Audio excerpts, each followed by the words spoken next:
Hello friends, एक बार फिर आपका स्वागत है तमन्ना नर्सिंग क्लासेस के अंदर। आज अपन एक इम्पोर्टेंट टॉपिक पढ़ने जा रहे हैं जिसका नाम है ट्यूबरकुलोसिस। ट्यूबरकुलोसिस क्या होता है, क्या नहीं होता है, इसकी अपन जानकारी लेंगे। और आपको एक पेन और कॉपी के साथ में सारा डाटा है आपको लिखना है। ईच एंड एवरी एग्ज़ाम के अंदर ट्यूबरकुलोसिस के अंदर से कई बार क्वेश्चन पुट अप होते रहते हैं, इसीलिए अपन को पढ़ना बहुत ज़रूरी है। बहुत इम्पोर्टेंट टॉपिक हैं। आज अपन पढ़ेंगे ट्यूबरकुलोसिस के बारे में कि ट्यूबरकुलोसिस एक्चुअली में है क्या। तो ट्यूबरकुलोसिस क्या है भाई साहब, जानते हैं अपन डेफिनेशन के बारे में। तो it is a communicable disease.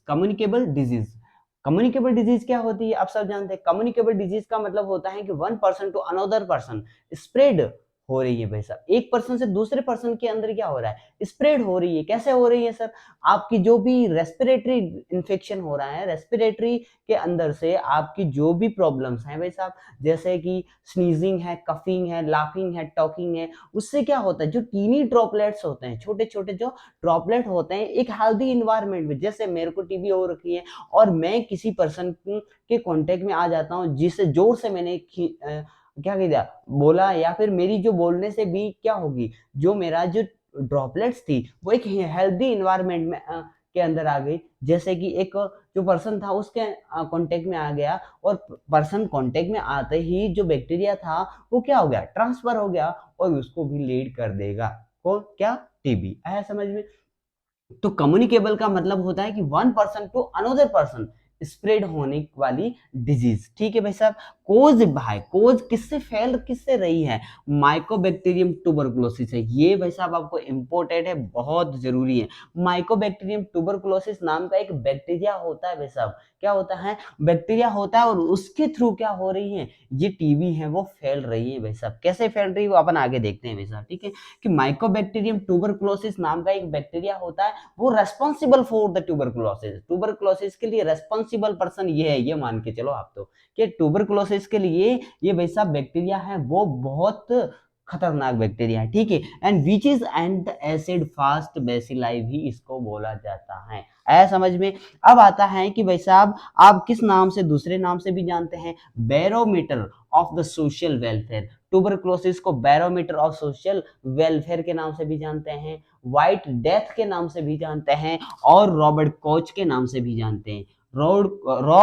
Robert Koch के नाम से भी इसको जानते हैं। क्यों जानते हैं sir Robert Koch? Robert Koch ने सबसे पहले 24 मार्च को, कब बेटा, 24 मार्च 1882 के अंदर, कब, 24 मार्च 24 मार्च 24 मार्च 1882 के अंदर सबसे पहले माइकोबैक्टीरियम ट्यूबरकुलोसिस की खोज इस वैज्ञानिक ने की थी। कब की थी? इस वैज्ञानिक ने की थी। इसके नाम से भी जाना जाता है, इसको बोलते हैं रॉबर्ट कॉच डिजीज भी बोलते हैं, रॉबर्ट कॉच फिनोमिना भी बोला जाता है। ओके सर, इसके बाद में एक ये एजेंट है, कौन है, माइकोबैक्टीरियम ट्यूबरकुलोसिस है, वो एक एजेंट है, ये एक बैक्टीरिया है। तो इसकी कुछ कैरेक्टरिस्टिक्स हैं वो आप देखिए। ये एक पॉजिटिव बैक्टीरिया होता है, एक नेगेटिव होता है, एक पॉजिटिव। तो ये बैक्टीरिया कैसा है, पॉजिटिव बैक्टीरिया है। इसकी जो शेप होती है वो कैसी शेप होती है, रोड शेप की शेप होती है। दूसरी बात, इसको और किस नाम से जानता है वैसा, एसिड फास्ट बेसिलाई के नाम से भी जाना जाता है। किसको जाना जाता है वैसा, ट्यूबरकुलोसिस को जाना जाता है। तो ओवरऑल आपको ये ध्यान रखना होता है कि it is a communicable disease caused by Mycobacterium tuberculosis in which and acid fast bacilli. Okay, next बोलते हैं भाई साहब इसको बैरोमीटर ऑफ सोशल वेलफेयर के नाम से भी जाना जाता है, और किस नाम से जाना है, रॉबर्ट कॉच फिनोमिना के नाम से भी जाना जाता है, और किस नाम से जाना, व्हाइट डेथ के नाम से भी जाना जाता है। और रॉबर्ट कोच ने 28 मार्च 1882 के अंदर सर्वप्रथम इस ट्यूबरकुलोसिस की खोज की थी भाई साहब। इसीलिए अपन 24 मार्च को, इसीलिए अपन क्या करते हैं भाई साहब, 24 मार्च को एवरी ईयर, 24 मार्च को, 24 मार्च इंपोर्टेंट है, ये ध्यान रखना। 24 मार्च को अपन टीबी डे सेलिब्रेट करते हैं every year. TB day celebrate करते हैं एवरी ईयर, इसीलिए करते हैं भाई साहब 24 मार्च को, ये याद रखना आप। 24 मार्च को टीबी डे सेलिब्रेट किया जाता है।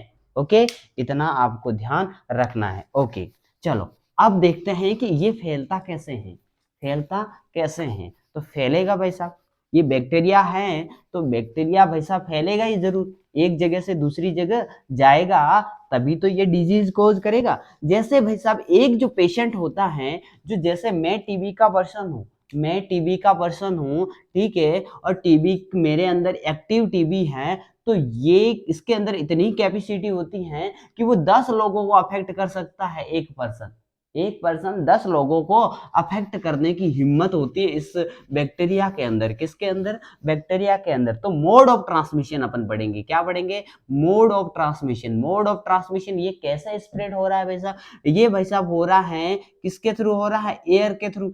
एयर के थ्रू हो रहा है। किसके थ्रू हो रहा है? एयर के थ्रू हो रहा है। और किसके थ्रू हो रहा है? ड्रॉपलेट के थ्रू हो रहा है। ड्रॉपलेट की जो न्यूक्लियाई होती है उसके थ्रू ये क्या हो रहा है? One person to another person फैल रहा है। किस किस के थ्रू? आपको स्नीजिंग के थ्रू फैल रहा है, कफिंग के थ्रू फैल रहा है, टॉकिंग के थ्रू फैल रहा है वैसा, अब लाफिंग के थ्रू फैल रहा है। ये क्या हो रहा है? एक हेल्दी इन्वायरमेंट के अंदर जो भी टीनी ड्रॉपलेट्स होती है, छोटी छोटी क्या होती है? ड्रॉपलेट्स होती है, वो एक हेल्दी पर्सन होता है, वो उसके कांटेक्ट में आ गया तो ये जो माइकोबैक्टीरियम ट्यूबरकुलोसिस है वो क्या हो जाएगा? क्या हो जाएगा? स्प्रेड हो जाएगा उस हेल्दी पर्सन के अंदर और उसको भी क्या कर देगा? टीबी कर देगा भाई साहब। आया समझ में? ओके, नेक्स्ट अपन क्या पढ़ेंगे भाई साहब? ये भाई साहब नेक्स्ट अपन पढ़ेंगे कि टीबी है, ठीक है, टीबी है तो टीबी के अंदर कुछ इंपॉर्टेंट बात आपको याद रखनी है कि टीबी का जो प्रोग्राम है वो कब आया था? टीबी का जो प्रोग्राम कब आया था? इसको बोलते हैं national national tuberculosis program. National tuberculosis program 1962 के अंदर आया था। कब आया था? 1962 के अंदर आया था। याद रखिए भाई साहब ये बातें, ठीक है। इसको रिवाइज किया था RNTP revise national tuberculosis program कब किया था? 1992 के अंदर किया गया था। किसी किसी बुक के अंदर 1993 भी लिखा हुआ है, लेकिन आपको ये ध्यान रखना है 1992 के अंदर आपको क्या करना है भाई साहब? ये जो नेशनल ट्यूबरकुलोसिस प्रोग्राम दिया गया है। ओके, ठीक। और अपन टीबी के बारे में थोड़ा बहुत और जानते हैं कि और क्या होता है, ठीक है, जानेंगे जरूर, बिल्कुल जानेंगे, ठीक है। अब आता है कि नेशनल नेशनल ट्यूबरकुलोसिस इंस्टीट्यूट की बात करें, नेशनल ट्यूबरकुलोसिस इंस्टीट्यूट कहाँ प्रेजेंट है? तो भाई साहब आपको याद रखना है बेंगलोर के अंदर प्रेजेंट है। कहाँ पे प्रेजेंट है? बेंगलोर के अंदर प्रेजेंट है भाई साहब। National institute, national tuberculosis institute कहाँ प्रेजेंट है? तो भाई साहब बेंगलोर के अंदर प्रेजेंट है। पूछा जाएगा नेशनल, आपको पूछा जाएगा national research, national research institute कहाँ प्रेजेंट है? तो आपको याद रखना है चेन्नई के अंदर प्रेजेंट है। कहाँ पे प्रेजेंट है? चेन्नई के अंदर प्रेजेंट है। कहाँ? चेन्नई के अंदर। आया समझ में? ट्यूबरकुलोसिस इंस्टीट्यूट पूछा जाता है, इंस्टीट्यूट पूछा जाता है तो आपको क्या करना है भाई साहब? बेंगलोर टिक करना है। अगर रिसर्च पूछा जाता है कि खोज कहाँ की जाती है तो आपको याद रखना है चेन्नई को टिक करना है। कहाँ पे टिक करना है? चेन्नई के अंदर आपको टिक करना है। ओके, यहां तक आपको समझ में आ गया होगा, आई होप, ठीक है सर। नेक्स्ट अपन क्या देखते हैं? नेक्स्ट अपन बात करते हैं, नेक्स्ट क्या है भाई साहब? अब टीबी है भाई साहब, क्या है? टीबी है।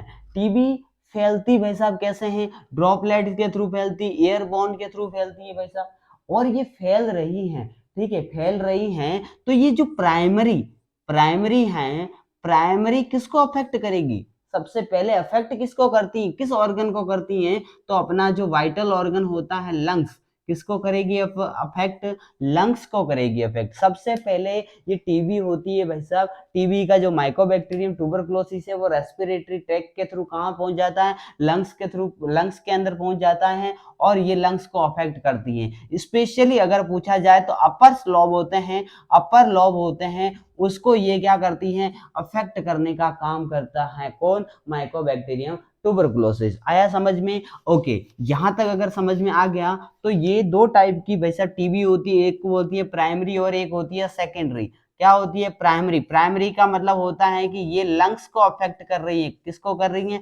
लंग्स को कर रही है। और सेकेंडरी होती है भाई साहब अदर ऑर्गन है उसको अफेक्ट कर रही है, जैसे फेलोपियन ट्यूब को भी अफेक्ट कर रही है, मेनिंजेस को अफेक्ट करती है भाई साहब, स्पाइनल कॉर्ड को अफेक्ट कर रही है। ठीक है, तो ये अदर ऑर्गन को अफेक्ट करने का काम कौन किसका है? सेकेंडरी। इसको एक्स्ट्रा पल्मोनरी ट्यूबरकुलोसिस के नाम से भी जानते हैं और इसको बोलते हैं प्राइमरी। प्राइमरी का मतलब फर्स्ट ऑर्गन ये होते हैं कौन? लंग्स। कौन भाई साहब? लंग्स। लंग्स के अंदर आपको पता रखना है अपर लोब होते हैं, वो क्या होते हैं? अफेक्ट होते हैं मोस्टली। आया समझ में? यहां तक आपको समझ में आ गया होगा। ओके सर, थोड़ा बहुत और बता दीजिए हमें। और आपको बता देता हूं कि भाई साहब टीबी के लिए एक अपन वैक्सीन यूज करते हैं भाई साहब। कौन सी वैक्सीन यूज करते हैं आपको सबको पता है? ठीक है भाई साहब, कौन सी वैक्सीन आप यूज करते हैं? तो एक वैक्सीन है बीसीजी। क्या भाई साहब? बीसीजी वैक्सीन है। ये बीसीजी वैक्सीन के बारे में आपको ध्यान रखना है। बीसीजी वैक्सीन है, ये एक लाइव वैक्सीन है। कैसी वैक्सीन है भाई? लाइव वैक्सीन है। यस या नो? कैसी वैक्सीन है भाई साहब? लाइव वैक्सीन है। इसको मेंटेन कर रखना पड़ता है, एक टेम्परेचर रेगुलेट करना पड़ता है। 2 से लगा के 8 सेंटीग्रेड इसको टेम्परेचर पे इस वैक्सीन को मेंटेन करना पड़ता है और इसको रेफ्रिजरेटर के अंदर यूज करते हैं भाई साहब। किसके अंदर? रेफ्रिजरेटर के अंदर इसको रखा जाता है। किसको रखा जाता है? बीसीजी को। किसको रखा जाता है? बीसीजी को। ये एक लाइव वैक्सीन है भाई साहब। कैसी वैक्सीन है? लाइव वैक्सीन है। ओके, टेम्परेचर की मैं बात करूं तो 2 से लगा के 8 डिग्री सेंटीग्रेड पे इसको क्या करता है? स्टोर रखते हैं अपन। क्या स्टोर रखते हैं? स्टोर कहां पे रखते हैं अपन? रेफ्रिजरेटर के अंदर। इसके अंदर रखते हैं, रेफ्रिजरेटर के अंदर इसको स्टोर रखा जाता है। ठीक है सर, यहां तक आपको समझ में आ गया। अब बीसीजी है तो बीसीजी कि भाई साहब ड्राई फॉर्म के अंदर बीसीजी का वैक्सीन आता है। ठीक है, कैसी फॉर्म के अंदर आता है? ड्राई फॉर्म के अंदर आता है। किस फॉर्म के अंदर आता है? ड्राई फॉर्म के अंदर आता है। कैसे आता है? Dry form. इसको क्या करते हैं अपन? डिसॉल्व करते हैं भाई साहब। क्या करते हैं अपन? डिसॉल्व करते हैं। सर डिसॉल्व किस में करते हैं? नॉर्मल सलाइन के अंदर। किसके अंदर करते हैं भाई साहब? नॉर्मल सलाइन के अंदर करते हैं। कितना लेना है भाई साहब normal saline? 1 ml normal saline लिखना है। याद रखिए बेटा, ये चीजें बहुत इंपॉर्टेंट है। आपको बीसीजी का वैक्सीन ड्राई फॉर्म के अंदर आता है, इसको डिसॉल्व करते हैं नॉर्मल सलाइन के अंदर। किसके अंदर करेंगे? नॉर्मल सलाइन के अंदर करेंगे। कितना लेना है आपको normal saline? 1 ml normal saline लेना है। ठीक है, नॉर्मल सलाइन लेने के बाद में आपको क्या करना है? उसको लगाना पड़ेगा भाई साहब, लगाना पड़ेगा। ठीक है सर, लगा देंगे हम तो, हमारा काम ही यही है। नर्स का काम क्या है भाई साहब? इंजेक्शन लगाना। तो आप जब भाई साहब क्या लगाते हैं? वैक्सीन लगाते हैं। तो भाई साहब वैक्सीन लगाएंगे अपन तो लगा आपने क्या कर दिया भाई साहब? डिसॉल्व कर दिया। डिसॉल्व करने के बाद में वैक्सीन रेडी होगी और रेडी करने के बाद में अपन को क्या करना है भाई साहब? वैक्सीन लगाना है। तो वैक्सीन लगाएंगे तो अपन को डोज का पता होना चाहिए। जब बच्चा एट बर्थ, जब बच्चा जन्मता है भाई साहब, उस टाइम में आपकी वैक्सीन लगती है। कितनी लगती है भाई साहब? याद रखिए भाई साहब, ये बहुत जरूरी है भाई साहब। 0.05 ml, 0.05 एट बर्थ पे लगानी है। और 8 1 मंथ 1 महीना हो गया है तब उस कंडीशन के अंदर 0.1 ml आपको क्या करना है? लगाना है। ठीक है भाई साहब, एक आप नोट लगा के लिख दीजिए। नोट लगा के लिख दीजिए, बीसीजी का टीका है भाई साहब। बीसीजी की जो वैक्सीन है, बीसीजी की जो वैक्सीन है 1 ईयर के बाद में नहीं लगती है। याद रखिए, बीसीजी की वैक्सीन है 1 ईयर के बाद में नहीं लगानी है, नहीं लगानी है। आया समझ में? तो आपको 8 बर्थ पे कितनी? 0.5 ml लगानी है। 1 मंथ का जो बच्चा हो जाता है वैसा उस पे लगानी कितनी? 0.1 ml लगानी। और आपको वैसा 1 ईयर के बाद में बीसीजी का टीका नहीं लगाना है, नहीं लगाना है। आया समझ में? इतना समझ में आ गया आपको? तो बीसीजी का जो टीका होता है वैसा, जो बीसीजी का टीका होता है आपने क्या कर लिया था? उसको वैसा डिसॉल्व कर दिया था। डिसॉल्व करने के बाद में 3 to 4 आवर तक आप यूज कर सकते हैं। उसके बाद में आपको यूज नहीं करना है। उसके बाद में आपको यूज नहीं करना है, उसको क्या करना है? डिस्कार्ड कर देना है। आया समझ में? जो बीसीजी का टीका होता है वो 15 से लगा के 20 ईयर तक इम्यूनिटी प्रोवाइड कर देता है। क्या करता है? इम्यूनिटी प्रोवाइड करता है भाई साहब। कितना? 20 ईयर तक। आया समझ में? इतना आपको समझ में आ गया होगा। सर ये इसकी जो बीसीजी का टीका लगाते हैं तो साइट के बारे में थोड़ा ध्यान रखना पड़ता है सर। साइट आपको कहाँ लगाना है भाई साहब? आपको लेफ्ट साइड के अंदर लगाना है, लेफ्ट अपर आर्म के अंदर लगाना है। लेफ्ट अपर आर्म के अंदर आपको लगाना है। कहाँ लगाना है? लेफ्ट अपर आम के अंदर आपको लगाना है। ठीक है, लगाने के बाद आपको भाई साहब क्या करना है, लगाने के बाद जब लगाते हैं तब एक सिरिंज आती है, सिरिंज का नाम भी क्या है भाई साहब, ट्यूबरकुलोसिन सिरिंज बोलते हैं। क्या बोलते हैं, ट्यूबरकुलिन सिरिंज होती है। कौन सी सिरिंज होती है, ट्यूबरकुलिन सिरिंज होती है। वो 26 गॉज की होती है भाई साहब। कितनी गॉज की होती है, 26 गॉज की होती है, ये स्पेशल सिरिंज होती है। ये इतना आपको याद रखना पड़ेगा भाई साहब, रखना पड़ेगा, तब जाके आप एक अच्छी जगह पे लग सकते हैं। आया समझ में, यस या नो? ठीक है सर, इतना समझ में आ गया आपको। ठीक, नेक्स्ट अपन टीबी के बारे में थोड़ा और जान लेते हैं कि टीबी की भाई साहब के अंदर सिम्टम्स क्या देखने को मिलेंगे अपन को। जब टीबी स्प्रेड हो गई है तो कुछ सिम्टम्स आपको देखने को मिलेगा भाई साहब। नाइट स्वेट आपको देखने को मिलेगी। क्या देखने को मिलेगी, नाइट स्वेट आपको देखने को मिलेगी। और क्या देखने को मिलेगा इसके अंदर, आपको पेशेंट के अंदर वेट लॉस देखने को मिलता है। दूसरी बात उसके अंदर भाई साहब परसिस्टेंस आपको क्या देखने को मिलेगा, परसिस्टेंस आपको क्या देखने को मिलेगा भाई साहब, कफ देखने को मिलेगा, कफ देखने को मिलेगा। मोर देन 2 वीक आपको देखने को मिलेगा। आया समझ में। हिमेप्टोसिस भी देखने को मिलती है। क्या देखने को मिलती है, हिमेप्टोसिस देखने को मिलती है। इसके बाद में आपको फीवर देखने को मिल सकता है। उस पेशेंट के अंदर क्या देखने को मिलता है भाई साहब, फीवर देखने को मिलता है। तो ये सिम्टम्स हैं भाई साहब, ये आपको याद रखना है। क्या देखना रखना है आपको, परसिस्टेंट कफ आपको देखने को मिलता है भाई साहब, डिस्निया देखने को मिलता है, उसके अंदर फटिगनेस है, लेथार्जी है, वो आपको देखने को मिलेगी। लेकिन इसके अंदर आपको याद रखना है परसिस्टेंट कफ है वो मोर देन 2 वीक तक आपको देखने को मिलेंगे विथ भाई साहब विथ हिमेप्टोसिस।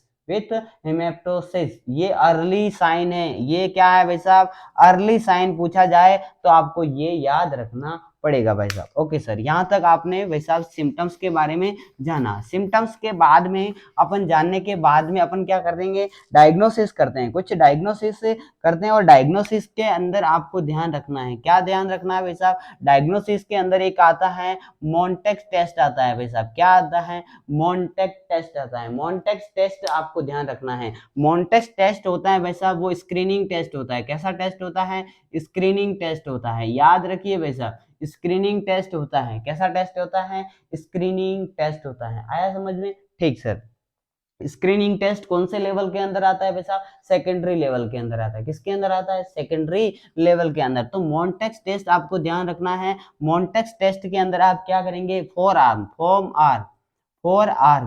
फोर आर्म, ये मेरा हाथ है और यहाँ पे आपको क्या करना है भाई साहब, इसका इंजेक्शन लगाना है। इंजेक्शन आपको साइट का पता होना चाहिए भाई साहब। ठीक है, साइट आपको पता है, साइट कौन सी है भाई साहब, साइट आपकी 4 आर्म है। ठीक है, आपके अंदर भाई साहब इसके अंदर जो डोज होती है, डोज कितनी लेनी है, 0.1 ml लेनी है। क्या लेनी है, 0.1 ml PPD लेनी है, प्रोटीन प्योरीफाइड डेरिवेटिव आपको लेनी है। ठीक है, उसके बाद में आपको क्या करना है भाई साहब, ठीक है भाई साहब, रूट का पता होना चाहिए, रूट कौन सा लगाना है। ठीक है भाई साहब, आईडी लगाना है, इंट्राडर्मल लगाना है। ठीक है, कितना लगाना है भाई साहब, 0.1 ml PPD लगानी, PPD प्रोटीन प्योरीफाइड डेरिवेटिव लगाना है और 4 आर्म पे लगाना है। लगाने के बाद में वहां पे आपको, जैसे ये मेरा हाथ है, ठीक है, ये मेरा हाथ है और यहाँ पे मैंने क्या लगा दिया, इंजेक्शन लगा दिया। लगाने के बाद में मुझे क्या करना है, एक राउंड सर्कल खींच लेना है। खींचने के बाद में यहाँ पे मुझे डेट, इसके बाद में मुझे टाइम क्या करना है, लिख देना है,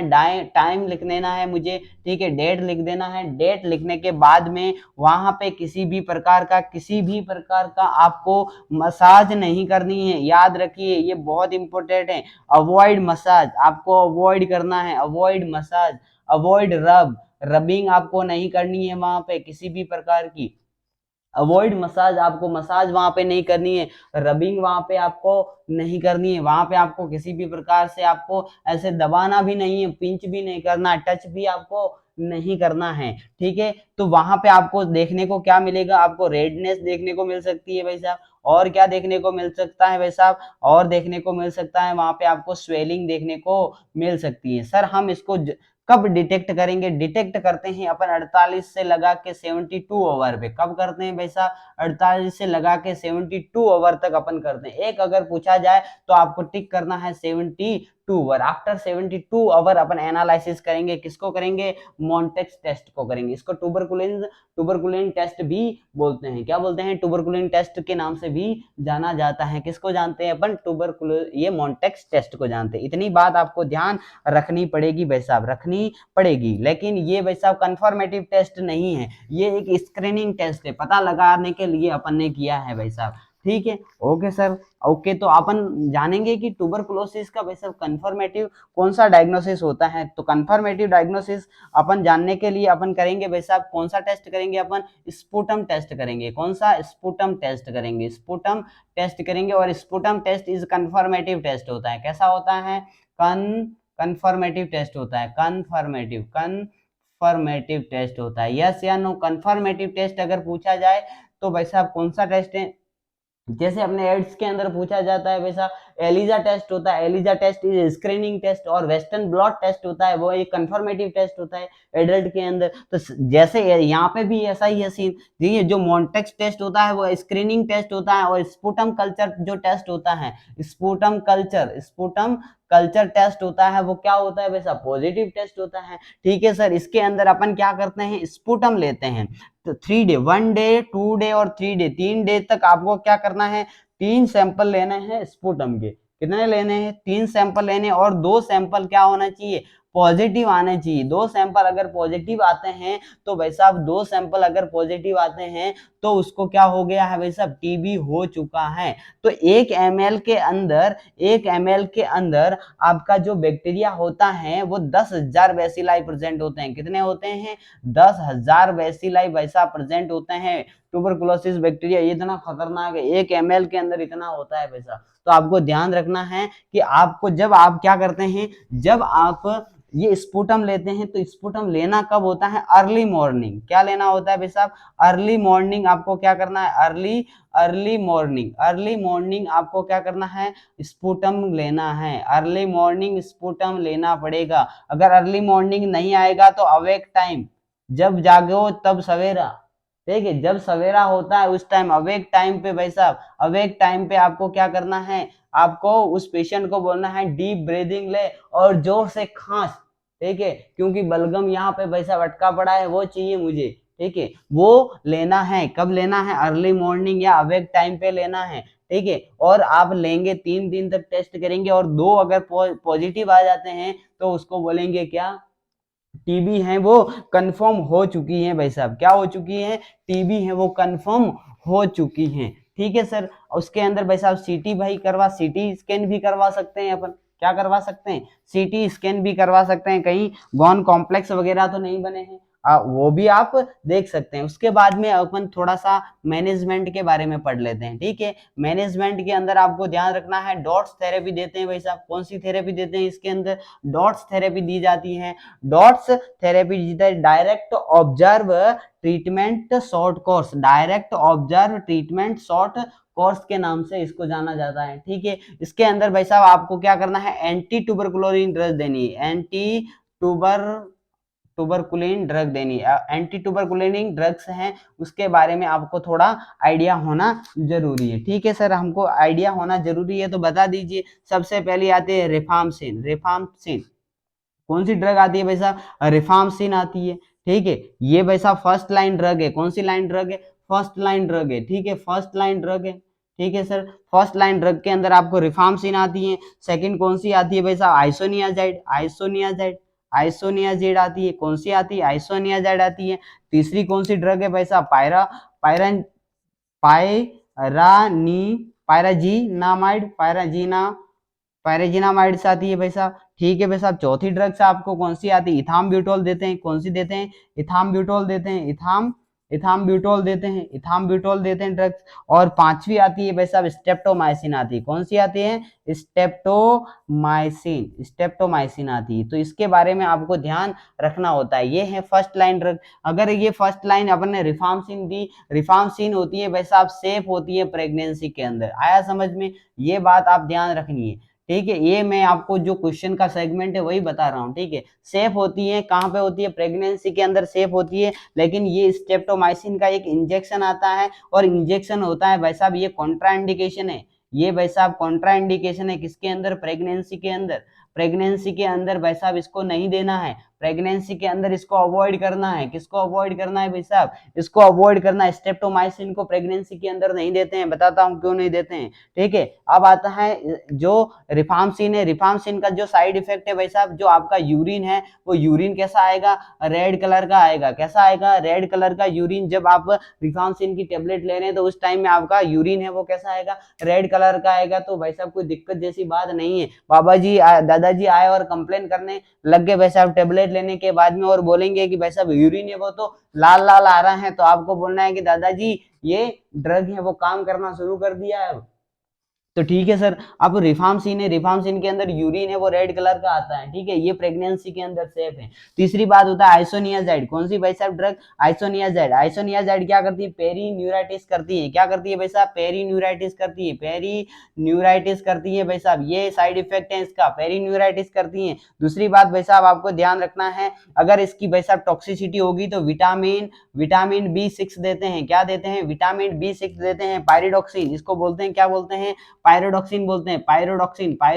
पायरोडॉक्सिन आपको ड्रग देनी पड़ेगी भाई साहब, देनी पड़ेगी। किसके अंदर, आइसोनियाजाइड के साथ में भी दे सकते हैं भाई साहब आप, ठीक है। क्यों देनी है भाई साहब, पेरीन्यूराइटिस करती है इसलिए इसको प्रिवेंट करने के लिए B6 दे सकते हैं। अगर टॉक्सिसिटी हो गई तो भाई साहब ये कौन सी देनी है, विटामिन B6 देनी है। किसके साथ में देनी है, आइसोनियाजाइड के साथ में देनी है। दूसरी बात आती है पायराजीनामाइड।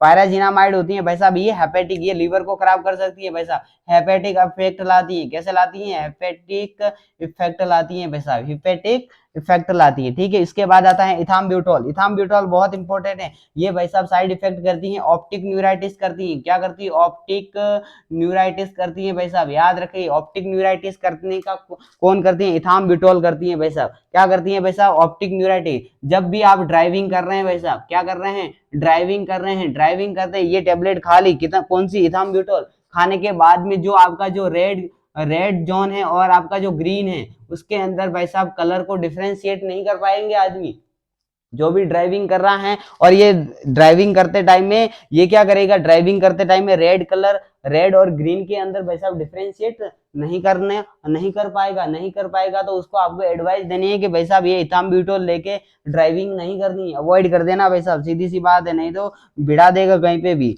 तो इसीलिए आपको ये ध्यान रखना पड़ेगा। स्टेप्टोमाइसिन बहुत इंपॉर्टेंट है, ये इंजेक्शन फॉर्म के अंदर आती है। और प्रेगनेंसी के अंदर ये क्या है भाई साहब, क्या है, प्रेगनेंसी के अंदर भाई आपको ध्यान रखना है, प्रेगनेंसी के अंदर कॉन्ट्राइंडिकेशन है। क्या है, प्रेगनेंसी के अंदर कॉन्ट्राइंडिकेशन है। प्रेगनेंसी के अंदर कॉन्ट्राइंडिकेशन है ये भाई साहब, जो आपकी जो क्रेनियल नर्व होती है, कौन सी नर्व होती है, क्रेनियल नर्व होती है। क्रेनियल नर्व नंबर कौन सा भाई साहब, याद रखिए 8th, कौन सा, 8th नंबर, क्रेनियल नंबर 8 का कौन सा, वेस्टिबुलर कोक्लियर नर्व। कौन सी नर्व भाई साहब, वेस्टिबुलर कोक्लियर नर्व। कौन सी नर्व, वेस्टिबुलर कोक्लियर नर्व होती है भाई साहब। उस को क्या करती है, वेस्टिबुलर कोक्लियर जो नर्व होती है उस नर्व को क्या करता है, ये डैमेज करने का काम करेगा भाई साहब। अगर वो डैमेज हो जाती है तो बच्चा जो जन्मेगा उसके अंदर क्या हो जाती है, डीफनेस होती है भाई साहब। क्या हो जाएगी, डीफनेस हो जाएगी भाई साहब, डीफनेस हो जाएगी भाई साहब, वो बहरा पैदा होगा। इसलिए भाई साहब आपको ध्यान रखना है, क्या, प्रेगनेंसी के अंदर ये कॉन्ट्रा इंडिकेशन है। आया समझ में, इतना आपको आ गया होगा समझ में, ठीक है। तो ये आपको ड्रग के बारे में थोड़ा बहुत ध्यान रखना पड़ेगा, ठीक, ओके सर। इतना ध्यान रखने के बाद में आपको एक बात और बता देता हूं कि भाई साहब हम तो नर्स हैं, नर्स की क्या रेस्पॉन्सिबिलिटी है भाई साहब, नर्सिंग रेस्पॉन्सिबिलिटी क्या है भाई साहब, नर्सिंग रेस्पॉन्सिबिलिटी ये है आपकी कि आपको मास्क है वो वियर करना है भाई साहब। क्या करना है, मास्क है वो वियर करना है भाई साहब। और क्या करना है, गाउन वियर करना है आपको। क्या करना है भाई साहब, गाउन है, गाउन वियर करना है आपको, मास्क वियर करना है आपको। दूसरी बात, पेशेंट को आइसोलेट रखना है, पेशेंट को क्या करना है, आइसोलेट करना है। और पेशेंट का जो रूम का जो प्रेशर है वो नेगेटिव प्रेशर मेंटेन करके रखना है, ठीक है। दूसरी बात आपको क्या ध्यान रखना है, पेशेंट को आइसोलेट करने के बाद में जो आपका मास्क है, ठीक है भाई साहब, वो N95 यूज करना है, या फिर आपको हेप्पा मास्क है भाई साहब। कौन सा मास्क है, हेप्पा मास्क आता है, वो भी आप यूज करेंगे भाई साहब, क्या करेंगे, यूज करेंगे। दूसरी बात आपको ध्यान रखनी है, उसको भाई साहब हाई हाई प्रोटीन डाइट देनी है भाई साहब, क्या देनी है, हाई प्रोटीन डाइट देनी है। उसके साथ में आपको क्या देना है भाई साहब, विटामिन सी की टेबलेट से भी आपको देनी है। आया समझ में? तो ये अपना जो नर्सिंग का मेन रोल था। ठीक है, thank you for nice video in TNC classes Udaipur. Thank you so much.